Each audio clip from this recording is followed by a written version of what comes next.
Hello students and welcome to the new lecture of Standard 10 Science Chapter 11. So this is part 3 of Chapter 11. If you didn't see previous two parts, then first see those two parts and then come and watch this video. So in last video we have discussed about the three types of defects of eyes. One is myopia, second is hypermetropia and third is presbyopia. In today's lecture we will discuss about the refraction of light throughout prism. Okay, so let's start. You have learnt how light gets reflected throughout a rectangular glass slab. For parallel reflecting surfaces as in a glass slab, the emergent ray is parallel to the incident ray, however it is slightly displaced laterally. How would light get reflected throughout a transparent prism? Consider a triangular glass prism. It has two triangular bases and three rectangular lateral surfaces. These surfaces are inclined to each other. The angle between its two lateral faces is called the angle of prism. Let us now do an activity to study the refraction of light throughout a triangular glass prism. So what this activity taught about previous, you have studied that is a rectangular slab. When incident ray pass throughout it, then it will refract and it will travel by this way. So this is you have already studied. Now in this lecture we will study about triangular prism, okay, whose shape is triangle. So you all know that triangular prism, it will have its triangular base and it has three triangular surfaces 1, 2 and 3. So we will study that when we emerging light on this prism, what will happen throughout it. We will study about this. So here it is activity 11.1. Fix a sheet of white paper on a drawing board using a drawing pins. Place a glass prism on it in such a way that it represents its triangular base. Trace the outline of the prism using a pencil. So first you have to place one triangular prism on paper and you have to mark the border of that prism. Then draw a straight line PE inclined to one of the refracting surfaces, say AB of the prism. Okay, so AB surface, here is the AB surface and here is the reflected ray PQ.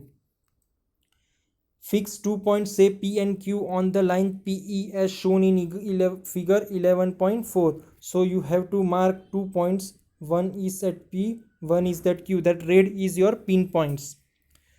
Now look for the image of the pins. Fix at P and Q throughout the other face AC. Fix two more pins at points R and S such that the prism pins at R and S and the image of the pins at P and Q lie on the same straight line.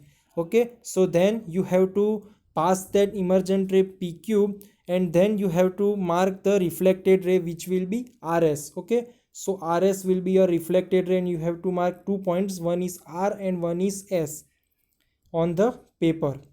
Then remove the pins and glass prism. The line PE meets the boundary of the prism at point E. Okay, so this line PE will meet the boundary of AB. AB की border पे वो meet करेगा. And same here at point F, it will meet at boundary AC. So similarly join and produce the points R and S. Let these lines meet the boundary of the prism E and F respectively. So you have to extend this line, this Q line to E and this R line to F, so that it will meet at E and F points respectively. Then you have to draw the 2 points E and F which will be straight line. Draw perpendiculars to the refracting surfaces AB and AC of the prism at point E and point F. ठीक है, that is this N dash, this is the perpendicular of line AB and second is M dash, it is perpendicular to the line AC. Perpendicular means they will be 90 degree. This will be 90 degree angle to this and this is the 90 degree angle with this. Mark the angle of incident I and the angle of refraction R and the angle of emergence E as shown in figure 11.4. Okay, so as you can see here that the incident ray which will make the angle from the first surface, that is called an angle of incident, it will make with the normal. Angle of incident will be made by the normal. Same angle of reflection, it will also made with the normal, m dash. So these are all the rays. Okay, so here PE is the incident ray.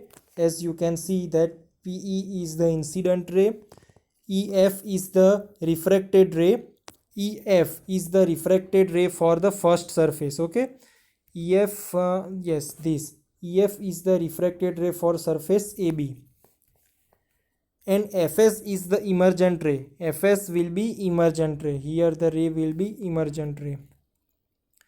You may note that a ray of light is entering from air to glass at the first surface AB. Okay, because here there is air.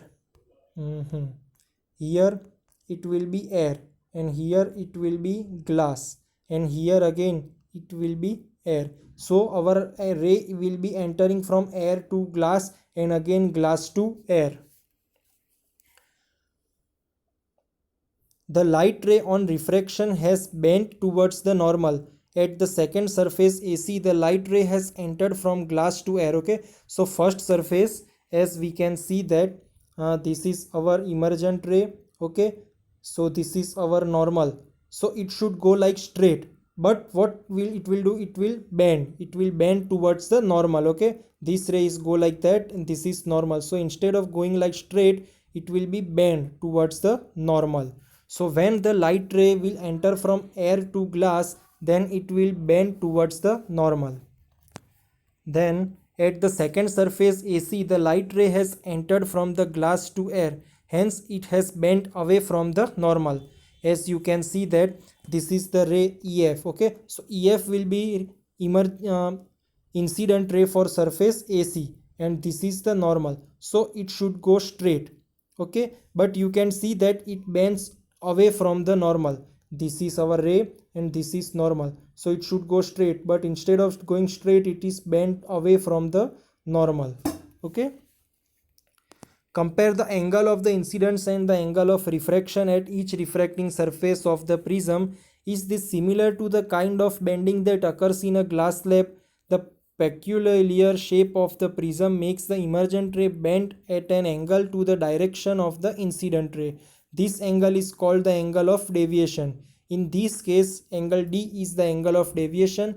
Mark the angle of deviation in the above activity and measure it. Okay, here as you can see that this, when you extend this emergent ray is like that, and incident ray like that, and emergent ray like that. So at this point where both these rays are meet, that angle is called angle of deviation. Okay, so here in this figure, angle D is our angle of deviation, and these both rays will be meet at point G.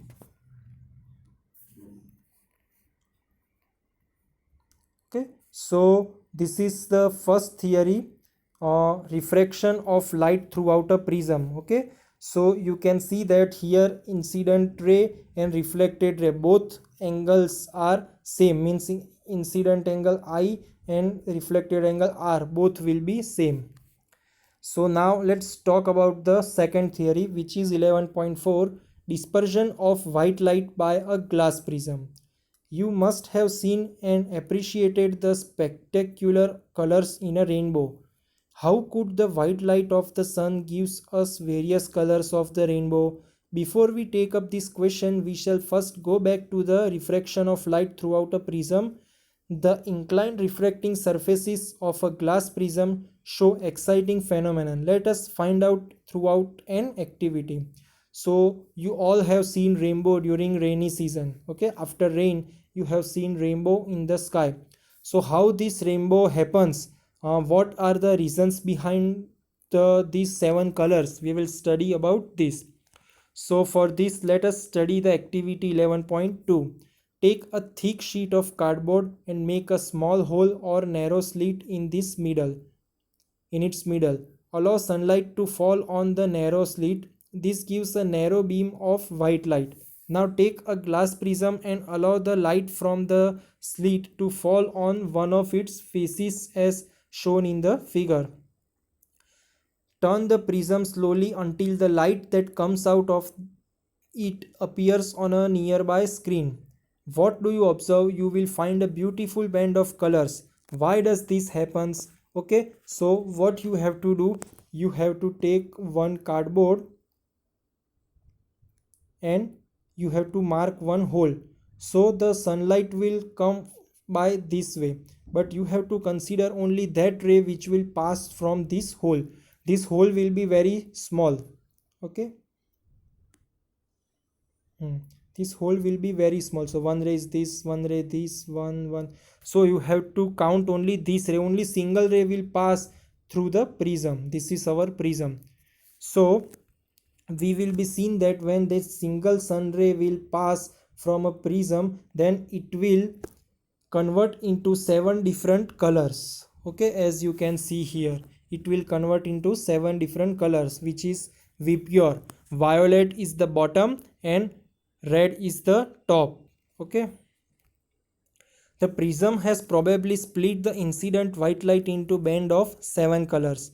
Note the colors that appear at the two ends of the color band. What is the sequence of colors that you see on the screen? The various colors seen set. Okay, this is the pattern called Vibgyor. V for violet, I for indigo, blue for B for blue, G for green, Y for yellow, O for orange and R for red, as shown in figure 11.5. So the acronym to remember this will be Vibgyor, will help you to remember the sequence of these colors. The band of the colored components of a light beam is called its spectrum. Okay, yes, this is called the spectrum of white light, these 7 colors. You might not be able to see all the colors separately, yet something makes each color distinct from the other. The splitting of light into its component color is called dispersion. Okay, this process of splitting white light into 7 colors is called dispersion of white light. You have seen that white light is dispersed into its 7 color components by a prism. Why do we get these colors? Different colors of light bend throughout a different angles with respect to the incident ray as they pass throughout a prism. The red light bends the least while the violet will be the most. Thus the rays of each color emerge along different paths and thus become distinct. It is the band of distinct colors that we see in spectrum. So what will happen? Every color has different property, their intensity will be different. So when they pass with the prism, then the white light will be split in the 7 colors, and these 7 colors have different intensity. So you can see that red color is the first ray. Okay, red color will be bend least, it will try as this and it will bend least, whereas violet color will be bend most, it will bottom color. So it is the bottom and red is the top color. Now Sir Isaac Newton was the first to use a glass prism to obtain the spectrum of sunlight. He tried to split the colors of the spectrum of white light further by using another simple prism. However, he could not get any more colors. He then placed a second identical prism in an inverted position with respect to the first prism, as shown in figure 11.6. Okay, so first scientist Sir Isaac Newton tried to make another prism, for example like this. So these 7 colors and again like this. So he want more color, but that is not possible. So what he do, he takes same prism and he put it opposite way, for example like this, and first prism is like this. Okay, then he take the observation. So what he observed, this allowed all the colors of the spectrum to pass throughout the second prism. He found a beam of white light emerging from the other side of the second prism. This observation gives Newton the idea that the sunlight is made up of 7 colors. Okay, now then what he do, he pass this white ray for the first prism. So he get red and violet color as shown in the above figure. Then again he put same prism in the opposite way. So again these 7 rays will pass in the prism and they will meet at one point and they will convert into white light. So conclusion was that 7 colors are the mixture of white color. So white light will be split in 7 colors, and those 7 colors again meet and convert into one white light. Any light that gives a spectrum similar to that of a sunlight is often referred to as white light. So whichever light will gives us the spectrum same which is sunlight gives us, then we can refer to as a white light. A rainbow is a natural spectrum appearing in the sky after a rain shower.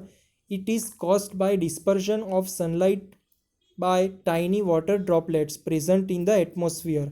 A rainbow is always formed in a direction opposite to that of the sun. The water droplets act like a small prism. They refract and disperse the identical sunlight, then reflect it internally, and finally refract it again when it comes out of the raindrop. Due to the dispersion of light and internal reflection, different colors reach the observer's eyes. Okay, so what happened? For example, this is one water droplet. Okay, so here the sunlight will come, and here it will convert into 7 different colors. Okay, then these colors will be should be go outside, but this is not happen. They reflect back because their intensity will be reduced, so they will reflect back, and here we will go come as a rainbow. So rainbow will become always on the opposite side of the sun. For example, here it is sun, so we will get rainbow only of the opposite side of the sun. Okay, actually what happened, the light ray should pass from this raindrop, but the raindrop will be thick, so due to its thicker surface they bend and they reflect throughout this, so we will get rainbow on the opposite side of the sun. You can also see a rainbow on a sunny day when you look at the sky throughout a waterfall or throughout a water fountain with the sun behind you. Now let's study that when this type of rainbow will be formed by an example. For example, take this slab. Okay, so here your ray will come and it will do like that. So take this as our water droplet. Here our ray will come and it will pass like that. Now for this example, for second ray, yes, there is one angle. Okay, if we take this, then our ray will bend like this. If we do, then our ray will do like this. So this is called critical angle. Okay, this is called critical angle, and this will be our incident angle. So when our incident angle will be greater than the critical angle, then and then only this type of refraction will be happen. So for example, at one level this will be not go like this, it will bend like this, and when we make increase in this angle, then it will bend like that. So only at that time we will get the rainbow. So rainbow हर बार हमको नहीं देखने को मिलेगा, और rainbow भी कैसे, ऐसे ये 7 कलर में हुआ, तो यहाँ से जब रेस बैक आएगी तो हमारी आइस यहाँ पे इसको देखेगी. ठीक है, उस वक्त सन यहाँ पे होगा तभी हमको देखेगा. अगर यहाँ से हम लोग देखेंगे तो यहाँ से हमको वो देखने को नहीं मिलेगा, क्योंकि सन की जो लाइट होगी वो सन की लाइट इस रेनबो को ढक देंगी. सो रेनबो हम लोग नहीं देख पाएंगे. Okay, so you can also see a rainbow on a sunny day when you look at the sky throughout a waterfall or throughout a water fountain. बहुत सारी वाटर की ड्रॉपलेट्स होगी और उनमें से ऐसे रिफ्लेक्शन होके हमको रेनबो दिखाई देगा with the sun behind you. Okay, so this is the theory of the dispersion of white light by a glass prism. Okay, I hope you understand this theory. It is very easy theory. If you have any doubt, then you can ask me. So we will end this lecture with this topic, and in the next topic we will study about the atmospheric refraction. Okay, so till then, see you. Bye bye.